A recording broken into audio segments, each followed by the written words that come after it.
Well, hey everybody, welcome back to Kinfolk Farm. Welcome back to the vineyard. Appreciate you guys stopping by. Just out here doing some work today. Thought I would do a video on the muscadines. That's what we do. We grow muscadines. They're a southern grape for you guys that are new to my channel or just stopping by, checking us out for the first time. These are a southern grape. They grow really well down here in the South, Tennessee, Georgia, South Carolina, all the way across to Texas, down in Florida. They're really a heat-loving grape. They love this hot, humid weather. Easy to grow grape, and there's so many different varieties. We really can't talk about all of them. There's so many. I want to talk about one particular variety today, but first, just want to let you guys know we grow 5-6 varieties here on our farm. Out here in the main vineyard, we grow Supreme, Ison, Black Beauty, Darlene, and Carlos. And then I just started another vineyard right up here in the top of the field. They're brand new. They won't be in production for the next 3 years. In the next 3 years, we'll start getting a lot of grapes. In the second year, we'll get grapes, but we'll be open. We'll let people pick on the third year. But we have more Supreme up there and a grape called the Hall. All right, well, just an update on how they're doing. They're doing great. I'm blown away. We've had so much rain here in Georgia.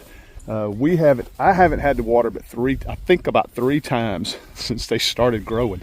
It's been fantastic because I don't mind watering. I just got to drag hose all over the place. And it gets a little irritating, but it's part of the deal. But I haven't had to do anything. All our hoses rolled up, put up. It's been great. I'm hoping I don't jinx myself throughout this long, hot Georgia summer. But so far, so good. We have tons of little blooms on our plants. They're just waiting to burst open and do some pollinating and hopefully give us lots of grapes. They're just, look at everything that's in the shade. They're just looking great. More leaves in the way. There you go. But they're everywhere. The vines are covered up with blooms. So hopefully they'll all open.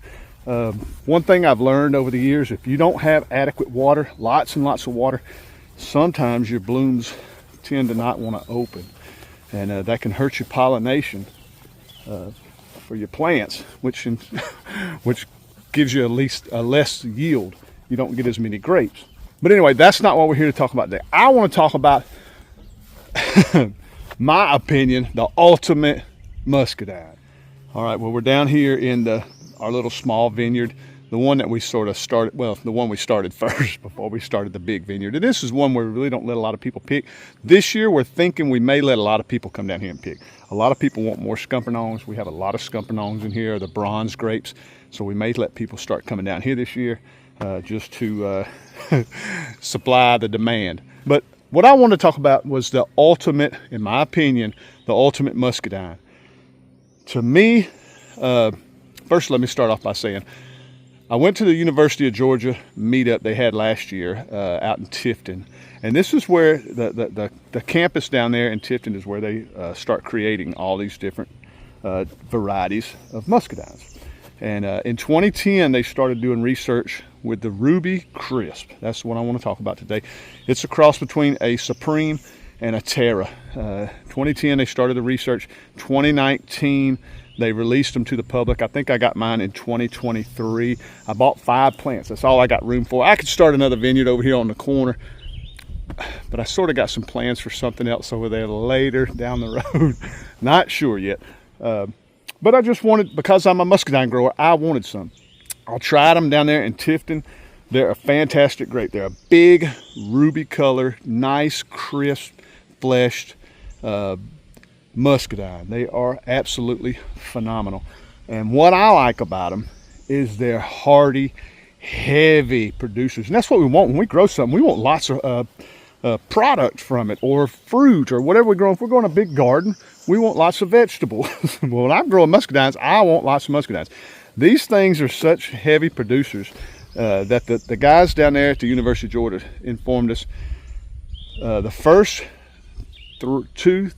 second, third, and possibly fourth. I'm not going to do it on the fourth, but the first, second, and third year that you're growing these Ruby Crisp, he said you should cut your crop in half. Go down and reduce a lot of your crop as it's producing, because they can tend to overcrop. And you think, dang, that's nice. I do. But you don't want it to overcrop because you may not have a crop the following year. It can put some stress on your plant. You can overstress your plant, overwork your plant. So this is the second year that these Ruby Crisp have been on our farm. They're actually 3 years old. When we bought them, they were little twigs from Ison's Nursery. If you guys want some Ruby Crisp, check out Ison's Nursery. Right now, I'm not sure if they're sold out. We always try to plant our plants in the fall and the winter while they're dormant. That way when spring comes, boom, they take off. They're in the ground, no stress from planting in the heat of the summer. I don't like planting in the summer. But check out Ison's Nursery online. And if you want some, see if they got some. And let them know Kinfolk Farm sent you. They love to hear that. But it's funny how I've been watching these grow over the last couple of years, 2 years on our farm. These things are growing so well, and it's, I'm gonna tell you, it's 11 o'clock. Check this out. It's 11 o'clock. I couldn't have planted them in a worse spot.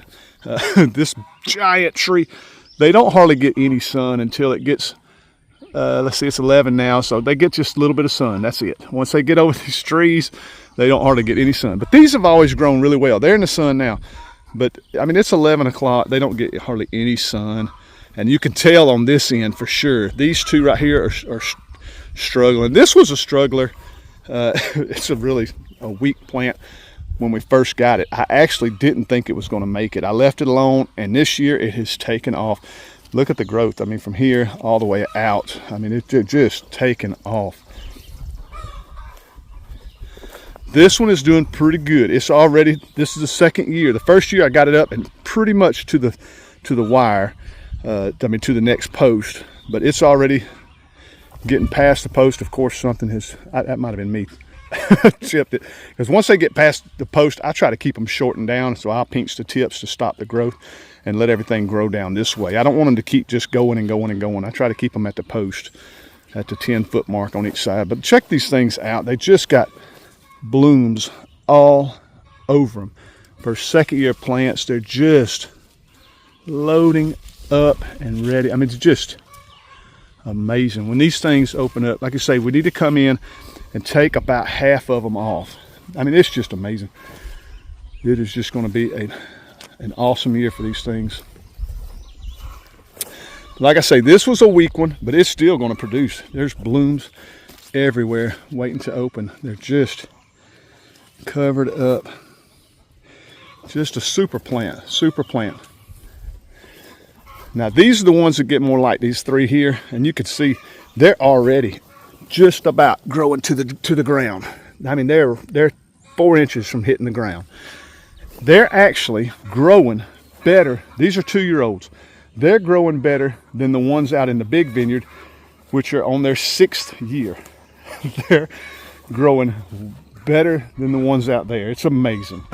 These Ruby Crisp are fantastic. If you got a little spot, a 20-foot section, let me show you. Here's the trunk where I planted this thing. If you got a 20-foot section, that's 10 foot, that's 10 foot. Get you one of these Ruby Crisp. You don't have to have anything else to cross-pollinate with. It's a self-fertile. It will grow like crazy. You can grow it down on a fence row. You can grow it on an arbor, like a big 16-foot hog panel. You can roll it over, plant it here, and in a couple of years, it's going to grow all the way over that thing, and you can walk right under it and pick all your grapes. But these plants are absolutely phenomenal. The Ruby Crisp. That's all I want to talk a little bit about today. They're just blowing me away this year at how they're growing. They're just doing great. Keep the trunks clean. Keep all that growth up here on the wire. And look at that. They're just... This one over here is shaded like crazy. I mean, look at this big tree. This giant oak. The sun comes up from over here. It doesn't get sun. It's 11 now. It won't get sun till 1 or 2 o'clock, and it gets this much sun before it gets behind the rest of the trees. Because our big vineyards over there, it's sunlight all day. But these poor plants, I mean, look though. I'm going to keep you guys posted throughout the year how these Ruby Crisp are doing. They're just loaded with blooms. They're just going to do great. But I will keep you guys posted how well they do this year. and how they taste, and all. They taste great. I've tasted them before, but just how well they do. We haven't seen any sign of bugs yet, thank goodness.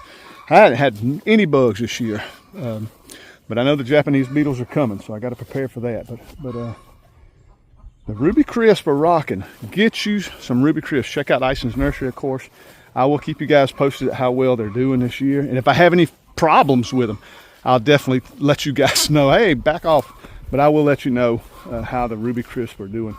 Thank you guys so much. All the rest of the plants are doing great too. We haven't had any problems this year. This has been one of the best growing years so far that we've ever had. No bug problems, no nothing. Had a few deer, but not out here. No deer problems out here. So thanks again, guys. Love you to death. We'll see you on the next one.